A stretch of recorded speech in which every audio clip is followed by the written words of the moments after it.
Katakot-takot, ninanakaw ninyo. Hoy!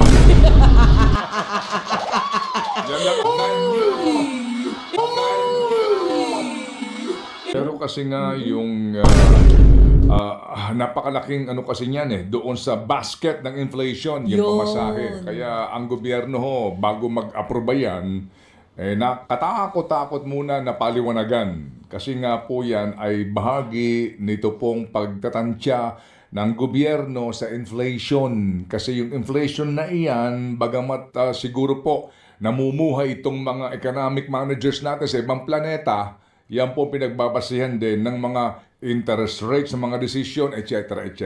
Ano ho? Yung inflation na issue na yan, ang malaking bagay po yung pamasahe nga kasi. Pero ito nga po ang hindi natin maitatanggi, itong presyo po ng petrolyo, pataas ng pataas, at noon, nakailan po kami panayam dyan sa mga mambabatas, nangangako ng review sa all the regulation law, puro lang po bolang aming inabot. Puro pangako, yun din ang banggit niya. Nalala mo, si Stella Kimbo. Noong una po, nangako din. Pagbalik ng sesyon, pag-uusapan nila, ala din. Kasi nga, hindi natin talaga maintindihan, di ba? Although kapag ikay nagkaroon ng panayam sa taga-DOE, mawalang galang lang sa aking kababayan, na si Attorney Rino Abad, CPA lawyer yan, nahirap lang intindihin. Ano ba? Siguro kailangan natin ng talaga namang paghaharap,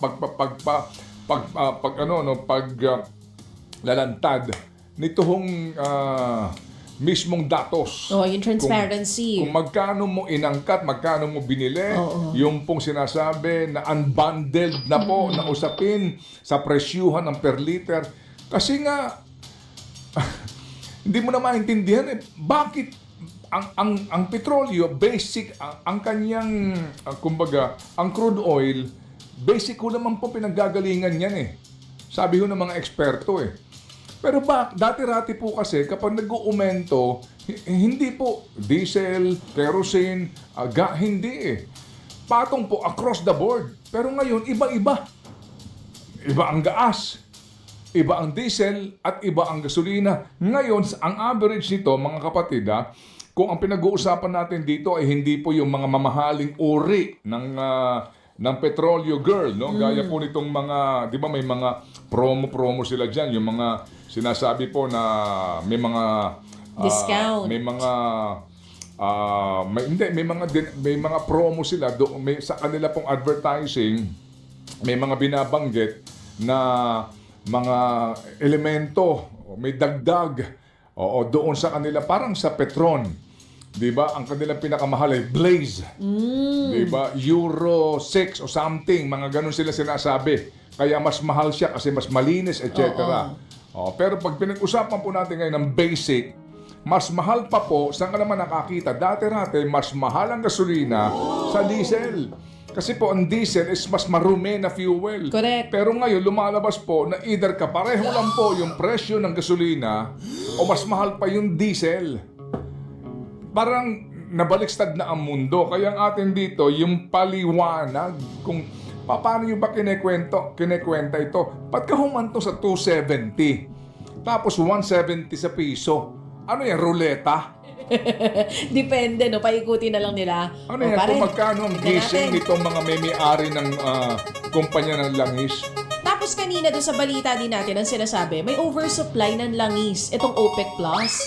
Kaya hindi ko rin maintindihan kung ba't ang taas ng presyo ng langis natin kung may oversupply sila noon. Diba ang tolokohan? Magtatawagan tayo. Ako si Company A, ikaw si Company B. Mare, good morning. Oy, pare, kumusta? Ito, medyo kulang ako sa tulog ano ba tingin mo? Magkano ipapatong natin ngayon? Ay, medyo mukhang busy naman sila sa flood control. Gusto mo dos? Dos? Baka di naman tayo masyadong mapansin. Dos tayo. Mababa lagyan mo ng butal. Sige, parang 2.70. Gusto mo? 2.70 na lang. Sige, 190. Sa bagay, no, nakaraang linggo. Hindi naman umabot ng dos Next week, dadagan mo ng piso. Hindi, magbawas tayo next week. Napag-uusapan na tayo Kasi dos na yung itataas natin. Bawasan natin G centimos. Masyado malaki. Masyado malaki yung G's. 5 lang. 5 centimos? Oo. Sige. Okay, sige. Tawagan mo si DOE. Hindi. Hindi naman siguro. Ikaw talaga. Tawagin mo si DOE. Ano sabi mo, yung regulator dito sa Pilipinas, siya ang regulated. Amen. Dito lang. Amen. Hashtag only in the Philippines. Amen. Ang regulator po natin ay nire-regulate ng mga private Diba? firms. O kayong mga proponents kayo. Anak Teka kayo lang ng ha. po. Teka lang, baka naman yung mga proponents natin nakikinig. Mahilig naman kayo magpabida. Okay, Eto na. Eto ang Ba't panahon nyo para uunahin mo magpabida. itong Dolomite? Ha?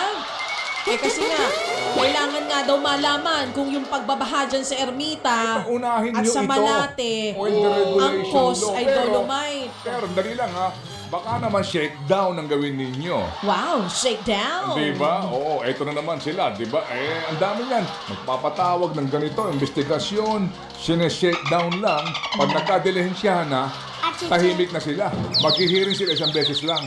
Yung pala ang shake down. Yes. Pero total naman ang ating mga mambabatas ay iniisip ang kapakanan ng bayan. Baka naman pwede namang ito naman, dito naman kayo magkomento Sa kabuang pagtaas ngayong taon mga kapatid, kumapit po kayo, 18.20 para sa gasolina, 21.85 for diesel at 8.65 for kerosene. Palibasa, hindi nyo nararamdaman. Kasi ang dami yung pera Libre kayo sa gasolina. Libre sila? Oo. Meron silang voucher? Anong voucher? Gift Libre certificate? Kasi katakot-takot, ninanakaw ninyo. Nanyo. Yan lang ang ganti natin sa mga... Samantalang... Sa mga Anak-anak po! Alam mo pag ginagawa ng iba? Ano? Kasi di naman lahat na may pribadong kotse, may pera talaga. Yung iba para makatipid, meron ako mga alam, di na nga nagbubukas ang aircon. Totoo lang para makatipid. Ang bininga ng aircon? Wala namang problema. Di ba? Ayun, si Mitch daw, Si Mitch yung hulugan niyang kotse. Kasi nga, mataas daw Kaya ang... pala pag dumarating ng mamantika. Ayun na nga. Wala Walang choice. Kaya pala pag dumarating dito, minsan napapansin ko, pawis na pawis. Yan ang middle class. Siyempre, kaya naman kumuha ng sasakyan ng pangit nga kasi ng dito, di ba? Pangit mag-commute. Sige. Oh. Anyway, ba't pa tayo napunta dyan? Kasi nga, dahil sa Dolomite. Char! Si Ka-Obit Martin, lagi sinasabi niya, review nito pong oil deregulation law na ito. Gumawa na po tayo ng think about it dyan. Hindi po ba? Yung windfall na nangyayari. Bumili ka ng mura, tapos papatungan mo ng 3 piso, di ka kaya logi doon? So, paano mo ngayon makikwenta na sa bandang dulo po, hindi labis-labis yung windfall na nakukuha niya? Ang laki nito, halos 3 piso. Magkano mo binili itong stock mo na to? Hindi ba? Yung paliwanag kailangan mo nito talaga ng mga eksperto na maghaharap po ng mga datos, and then meron po mga eksperto rin na magsusuri nito kasi po may panawagan na po nung una pa na i-unbundle natin yan na magkaalaman tayo. Hindi po ba? Para ka namang bago sa anyway, dito sa Pilipinas. sabagay, Alam mo naman dito, magpapasa sila ng batas, ipapangako para sa consumer, dulo-dulo, hindi naman talaga para sa atin. di ba yun ang yun ang pangako. Puro pangako. Doon sa explanatory note ng oil deregulation law Anong na pangako yan. nun? Yung downstream oil deregulation law Ano na daw yan. ang pangako? Ang pangako niyan, magmumura ang presyo ng gasolina kasi magkakaroon ng competition para din sa ipira sa usapin ng kuryente. Nagmura ba? Hindi. Oh. Gusto ko sila murahin.